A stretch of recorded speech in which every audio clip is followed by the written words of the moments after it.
Today's material is a promotional YouTube script designed to review and drive viewers to purchase a nail and hair fungus supplement called Kerassentials, and establishing genuine authority really requires moving beyond generic claims to highlight specific, tangible components of the formula. Yeah, exactly. Because right now, the weakness is that the draft repeatedly praises these powerful, organic, natural ingredients, but fails to actually name a single one. Right. Which severely limits its credibility and makes it feel, purely promotional rather than informative. I mean, pitching a health supplement without naming what's inside is like asking for a deposit on a house before you've been shown the buyer the floor plan. Oh, absolutely. It just instantly triggers that defensive sales pitch reflex in the audience and shuts down their receptivity to the actual content.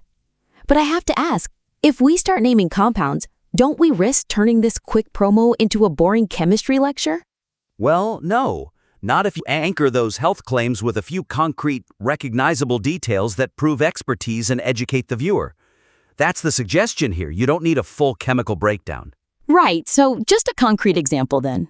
Yeah, like mentioning one or two specific active elements, maybe tea tree oil or lavender oil, and briefly explaining exactly how they penetrate the nail bed to eradicate fungal roots. Oh, wow, yeah. That gives the viewer the how and why it works.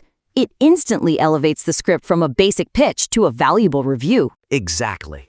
But, building that authority through specific ingredients only works if the viewer stays engaged long enough to actually hear them. Which leads right into the next issue. Streamlining the calls to action enhances the viewer's experience and prevents early audience fatigue. Yeah, because the glaring weakness right now is that the script excessively repeats phrases about checking the official website and buying the original in the very first minute. Well, before it ever explains what Kerassentials actually does. I mean, I have to push back a bit on the creator's strategy here.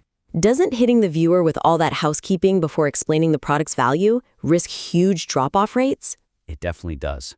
The suggestion is to restructure the opening entirely to hook the listener with their pain point first, reserving those repetitive logistical warnings for a unified, compelling call to action much later. Right. So for a concrete example, if I were rewriting this, I'd probably open with a relatable hook about the sheer frustration of having to hide your feet in the summer. That is exactly the kind of pain point you need.